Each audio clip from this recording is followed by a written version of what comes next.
Assalamualaikum warahmatullahi wabarakatuh. Bagaimana kabar-kabar teman-teman semuanya?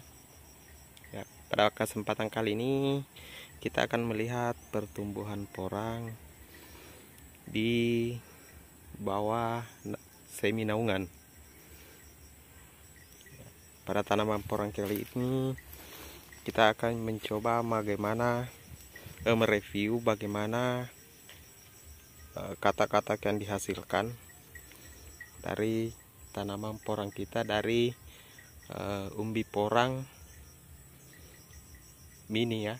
Jadi tanaman porang kita ini dari umbi-umbi mini yang kita tanam.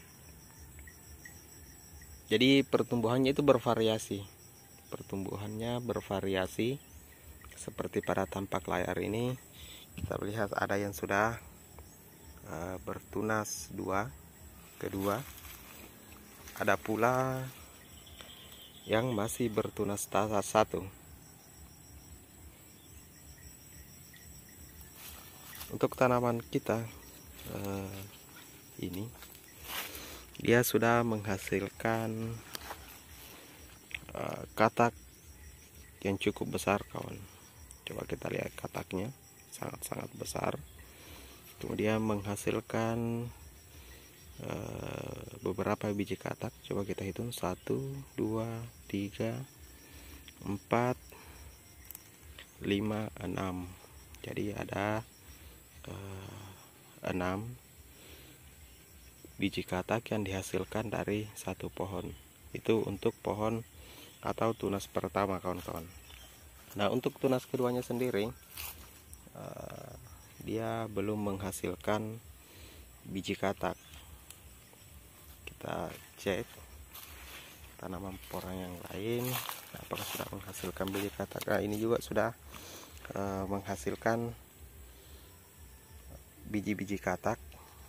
Ini kita lihat ada beberapa, 1, 2, 3, 4, 5, 6, 7, 8, 9, 10, 11. Ada 11. Namun yang kata-kata supernya ada 3 biji. Yang lainnya masih sangat-sangat kecil. Itu bisa masuk di kategori katak-katak mini ya, untuk kita budidayakan di periode-periode selanjutnya. Kemudian terlihat pada layar ini ada tanaman porang kita yang lagi-lagi diserang oleh penyakit jamur, kawan-kawan. Seperti kita lihat, dia terserang jamur.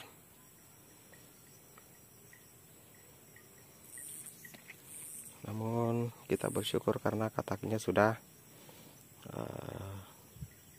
membesar. Tapi untuk perkembangan umbi di bawah kita belum tahu bagaimana perkembangannya.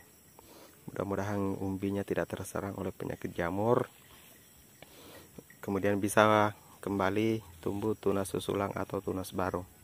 Untuk kataknya sendiri kita simpan saja di lahan, tapi sebaiknya disimpan keluar dari bedengan tanaman porang kita. Jadi kita simpan di sebelah sana, kita tunggu sampai betul-betul dorman dan biji kataknya terlepas dari batang tanaman porang kita. Tanaman porang kita juga ini sangat bervariasi, mulai dari pertumbuhan, tunas, katak yang dihasilkan itu berbeda-beda, kawan. Seperti ini, dan dia rata-rata sudah memunculkan katak-katak. Kita lihat sudah memunculkan katak-katak ya.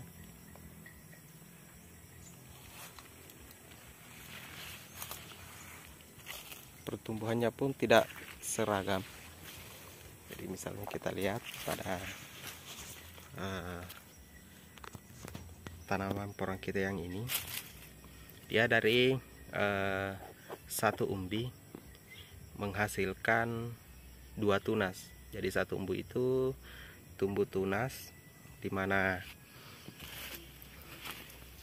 ini merupakan batang pertama ini, kemudian menghasilkan tunas kedua yang ini, kemudian tunas keduanya menghasilkan batang pertama ini, kemudian tunas kedua menghasilkan batang yang ini. Dilihat dari pembentukan kataknya, pada tunas pertama itu juga sudah mengeluarkan katak, tunas kedua sudah mengeluarkan katak semua, dan untuk tunas keduanya daunnya belum berwarna hijau botol seperti pada tunas ke pertamanya.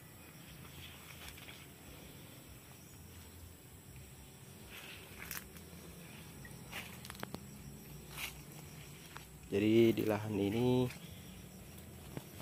ada beberapa bedeng yang kita tanami untuk tanaman porang dari umbi belah, kemudian ada umbi katak, umbi mini, kemudian ada katak mini yang kita tanam, ada juga dari spora kawan-kawan. Jadi seperti ini.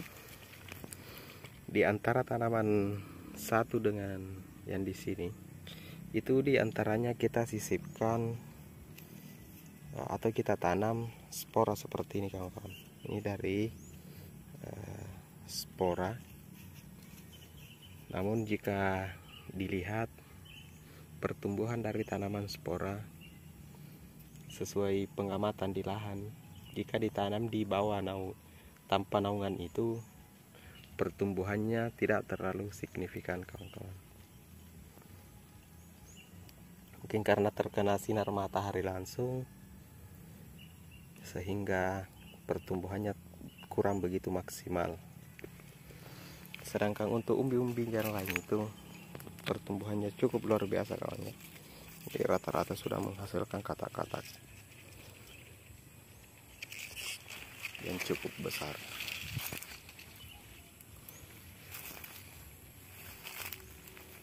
Ya, seperti kita ketahui sebelumnya bahwa tanaman porang ini adalah tanaman porang yang ditumpansarikan dengan pohon cengkeh kawan-kawan. Jadi di antara tanaman porang kita ini ada tanaman cengkeh, kemudian di bawahnya kita tanami porang untuk efisiensi lahan atau penggunaan lahan yang ada supaya tidak sia-sia begitu kawan-kawan ya untuk lahannya. Jadi kita melakukan pembedengan, kemudian kita olah lahannya, kemudian kita tanami porang ini kawan-kawan. Ini adalah kali pertamanya kita menanam porang di lahan ini. Sedangkan untuk bagian bawah sendiri itu adalah lahan persawahan, di mana lahan persawahan ini adalah milik para petani yang ditanami dengan padi dengan sistem tada hujan. Jadi ketika misalnya musim hujan, mereka sudah menanam padi.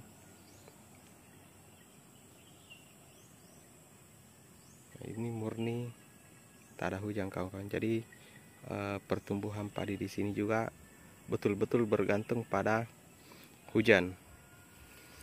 Nah, untuk lahan kita sendiri ini seperti telah kita utarakan atau kita bahas pada video sebelumnya bahwa ini merupakan lahan kita dari bekas lahan pakan ternak rumput gajah. Kemudian kita babat rumputnya, kemudian kita olah lahannya. Selanjutnya kita mencoba untuk menanam tanaman porang ini. Kalau bagian atasnya itu kita masih menanami pakan ternak karena untuk kebutuhan pakan ternak kita sendiri. Jadi untuk 2 petak ini kita tanam, mencoba untuk menanam tanaman porang. Kita mencoba membudidayakan secara intensif. Kita pelihara betul, olah lahan, pemilihan bibit, kemudian kita tanam. Kita harapannya agar bisa meningkatkan atau efisiensi lahan yang kita gunakan untuk menghasilkan nilai ekonomi yang lebih baik. Mungkin untuk video kali ini kawan-kawan cukup sekian. Semoga apa yang disampaikan pada video kali ini memberi kebaikan untuk kita semua. Amin amin ya rabbal alamin.